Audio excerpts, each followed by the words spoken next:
ಉಡುಪಿ ಜಿಲ್ಲಾಡಳಿತ, ಜಿಲ್ಲಾ ಪಂಚಾಯತ್, ಕನ್ನಡ ಮತ್ತು ಸಂಸ್ಕೃತಿ ಇಲಾಖೆ ಹಾಗೂ ಉಡುಪಿ ಜಿಲ್ಲಾ ಸವಿತಾ ಸಮಾಜದ ಸಹಯೋಗದಲ್ಲಿ ಸವಿತಾ ಮಹರ್ಷಿ ಜಯಂತಿ ಆಚರಿಸಲಾಯಿತು.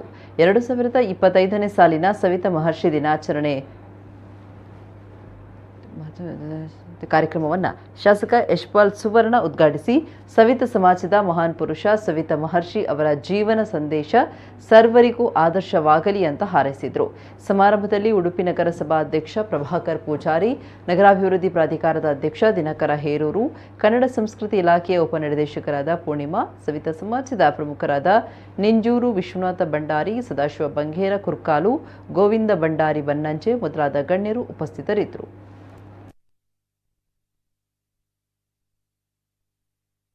ಈ ರಥ ಸಪ್ತಮಿಯ ಋತುಮಾನದ ಹಬ್ಬ ಸೂರ್ಯ ಸಾಕ್ಷಾತ್ ಶ್ರೀಮನ್ನಾರಾಯಣನ ಪ್ರತಿರೂಪ.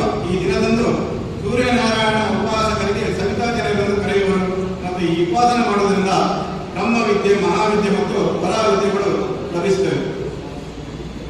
ನಂತರ ಬ್ರಹ್ಮನಿಗೆ ತನ್ನ ಉಪನಯನದ ಜೊತೆಗೆ ಮೊದಲು ಆಯುಷ್ಕರ್ಮವನ್ನು ಮಾಡಿದ ಮೇಲೆ ಲೋಕ ಕಲ್ಯಾಣಕ್ಕಾಗಿ ನಿನ್ನ ಸೇವೆ ಅಗತ್ಯವಿರುವುದರಿಂದ ಈ ಲೋಕಕ್ಕೆ ಆಯುಷ್ಕರ್ಮದ ಸೇವೆಯನ್ನು ಅಂದರೆ ಸವಿತಾ ಮಹರ್ಷಿಗಳು ನೀವು ನೀಡಬೇಕೆಂದು ಆಜ್ಞೆ ಮಾಡಿರುವ ಪ್ರತೀತಿ ಪುಣ್ಯ ಗ್ರಂಥಗಳಲ್ಲಿ ಉಲ್ಲೇಖವಾಗಿರುತ್ತದೆ.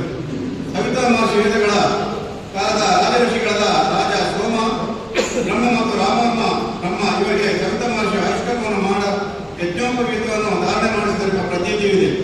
ಪ್ರತಿ ವರ್ಷ ಹಲವಾರು ಮಹನೀಯರ ಜಯಂತಿಯನ್ನ ಆಚರಣೆಯನ್ನು ಮಾಡಿಕೊಂಡು ಬರಲಾಗ್ತಾ ಇದೆ. ಅದರಲ್ಲಿ ಸವಿತಾ ಮಹರ್ಷಿಗಳು ಕೂಡ ಪ್ರಮುಖರು. ಅವರು ಒಂದು ಸವಿತಾ ಸಮಾಜಕ್ಕೆ ನೀಡಿದ ಕೊಡುಗೆಯನ್ನು ನೆನಪಿಸಿಕೊಂಡು ಈ ಒಂದು ದಿವಸ ಅಂದರೆ ರಥಸಪ್ತಮಿಯ ದಿವಸ ಪ್ರತಿ ವರ್ಷ ಸವಿತಾ ಮಹರ್ಷಿಗಳ ಒಂದು ಜಯಂತಿ ಆಚರಣೆಯನ್ನ ನಾವು ಜಿಲ್ಲಾಡಳಿತ ವತಿಯಿಂದ ಮಾಡಲಾಗ್ತಾ ಇದ್ದೇವೆ. ಇಂಥ ಮಹನೀಯರು ಏನು ತತ್ವ ಆದರ್ಶಗಳನ್ನ ನಮಗೆ ಹೋಗಿದ್ರು ಅದನ್ನ ಆ ದಿವಸ ನೆನಪಿಸಿಕೊಂಡು ಅವರ ಬಗ್ಗೆ ಒಂದು ಒಳ್ಳೆಯ ಮಾತಾಡಿ ಸಾಧ್ಯವಾದಷ್ಟು ನಾವು ಕೂಡ ಅವರಿಂದ ದೊರೆತಂತಹ ಆ ಜೀವನ ಮೌಲ್ಯವನ್ನು ನಮ್ಮ ಜೀವನದಲ್ಲಿ ಅಳವಡಿಸಿಕೊಳ್ಳುವುದರ ಮೂಲಕ ನಾವು ಕೂಡ ನಮ್ಮ ಜೀವನವನ್ನ ಉತ್ತಮಪಡಿಸಬೇಕೆನ್ನುವುದೇ ಈ ಒಂದು ಜಯಂತಿ ಆಚರಣೆಗಳ ಮುಖ್ಯ ಗುರಿಯಾಗಿರುತ್ತದೆ.